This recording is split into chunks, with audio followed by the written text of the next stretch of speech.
Come On by the Dave Matthews Band is going to be played in standard tuning and then capoed on the 7th fret of the guitar. One stipulation, the way that Dave Matthews is playing this, he's playing on a guitar that is in an alternate tuning. It's in something called raised B.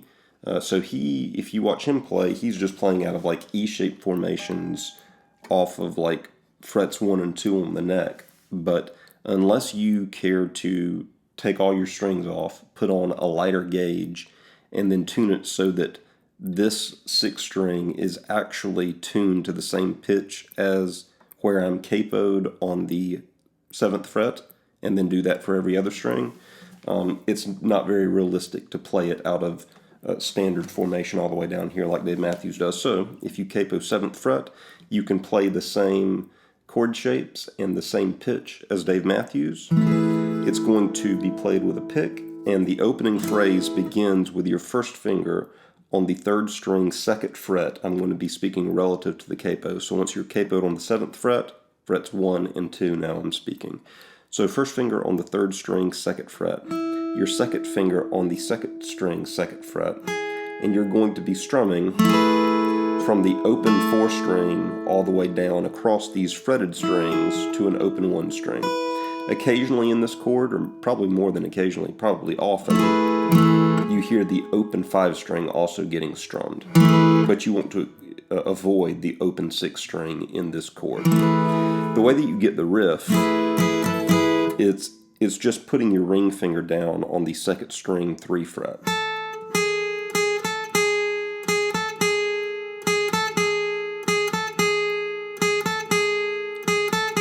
That's what's going on, but you're just doing it while strumming.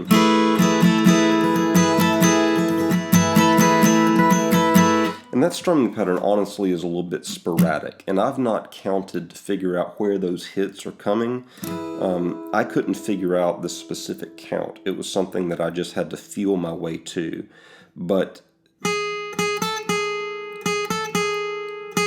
the way that I got there was just playing that one string until I clicked with the rhythm, and then I could feel it from that point forward. So you may want to try doing the same thing. Is play with the recorded track, just alternating between your 2nd finger on the 2nd string 2nd fret and putting your ring finger down on the 2nd string 3rd fret until you get that rhythm right, and then you can add in the full strumming. The strumming is really a hybrid of downs at some points and downs and ups. Like, I feel like the first licks are just down, down, down, down, but then it's like a up, down, down for the next one.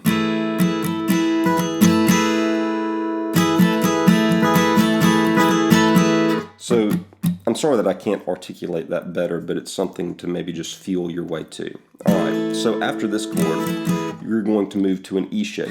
That would be an open 6 string, 2nd finger on the 5 string 2 fret, ring finger on the 4 string 2 fret, 1st finger on the 3 string 1 fret, open 2, open 1 strings. And we're going to be doing the same rhythm and feel as we were doing in this first chord, which is kind of like an A, kind of like a D chord. Honestly, I don't know what shape this is supposed to be, but it's what Dave Matthews is playing. But this E shape, we're going to be doing the hammer-on with our pinky finger to the 3 string 2 fret, where, playing off of where our first finger already is on the 3 string 1 fret.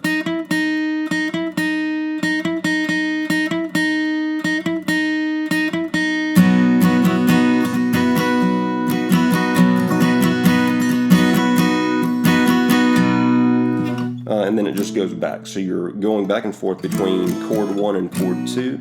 Sometimes once Dave Matthews starts singing, it looks as though he just strums this chord and then just strums this chord without worrying about the little riff that's happening inside of it. But on the recorded versions, it sounds like that interplay of the riff continues going. Whenever we get to the chorus,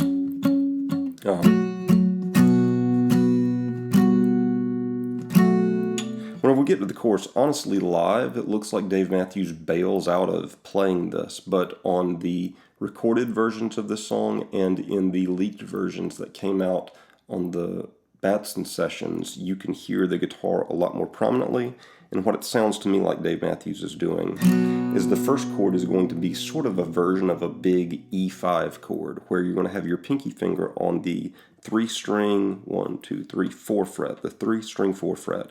Your first finger will bar the 2nd fret of strings 5 and 4, and you'll just kind of strum from the open 6th string down. And here we'll get into more of a pulsing strum of just down, down, down, down, down, down, down, down, down, down, down, down, down, down, down, down, down, where we're alternating between our bass and our more treble side, which is where our pinky is on the 3-string 4 fret. That's really our anchor for this series of chords.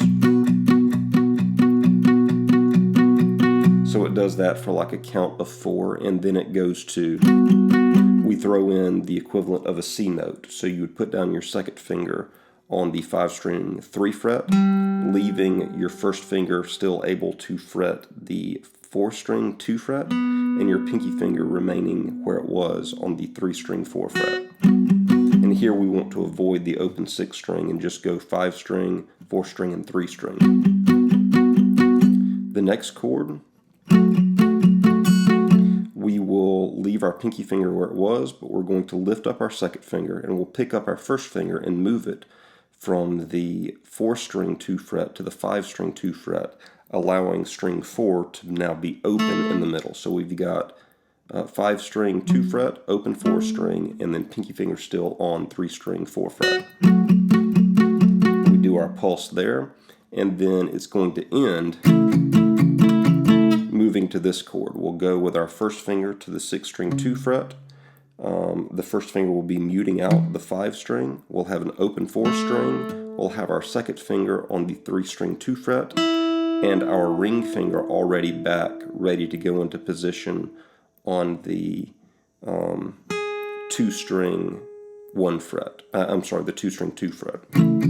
So we'll pulse across that for a while, going between the 6th string and the 4th string. But then slowly we want to be adding in the tone of where our ring finger is on the 2nd string, because it then goes right back into. And now I'm playing the riff. It's the same strings and frets that I was fretting earlier, but I've shifted the fingers that I'm doing it with, and my pinky is the one that's carrying that riff. Whereas before it was my 1st and 2nd fingers with my ring finger carrying the riff.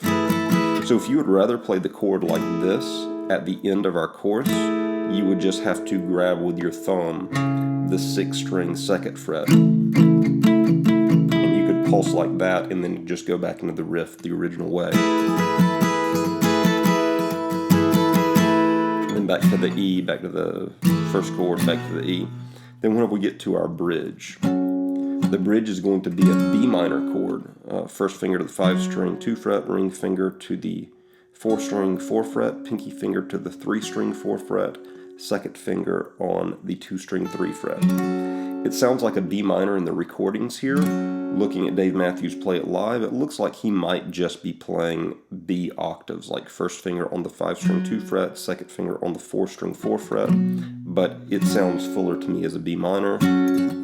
So I'm playing a full B minor. And this is a bit of a sporadic strumming pattern too. It's like a down, down, up, down, up, down, down, down, up, down, up, down, down. That's pretty quick and rapid. And then it goes to an A chord. That would be open the 5-string and just bar with your 1st finger the 2nd fret of strings 4, 3, and 2. 4, 3, and 2. Does the same thing there. Back to the B minor, back to the A, back to the B minor, and the 3rd time it goes to a G. The way that the G sounds like it's getting played is to leave your pinky finger where it's been on the 3rd string 4 fret, move with your 2nd finger to the 6th string 3 fret, move with your 1st finger to the 5-string 2 fret, let the 4th string remain open. There's your G chord. Then it goes back to the B minor, and then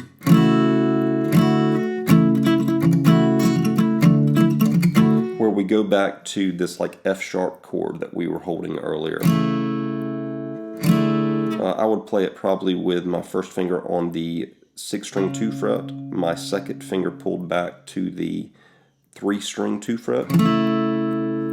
So you pulse over that for a second, and then raise the 6 string 2 fret to the 6 string 3 fret. I would probably just put my ring finger down right there, leaving my second finger where it's at on the 3 string 2 fret. Pulse over that for a little bit, and then you jump back into the main riff and verse progression, which I guess is the chorus. I said that this pulsing part earlier was the chorus. I guess that's a pre-chorus. But anyway, that's I think that I've spoken through everything that you need to know for the song. So those are the chords, the riffs, and the movements to Come On, Come On by Dave Matthews. Hopefully this gives you an idea of how to approach the song.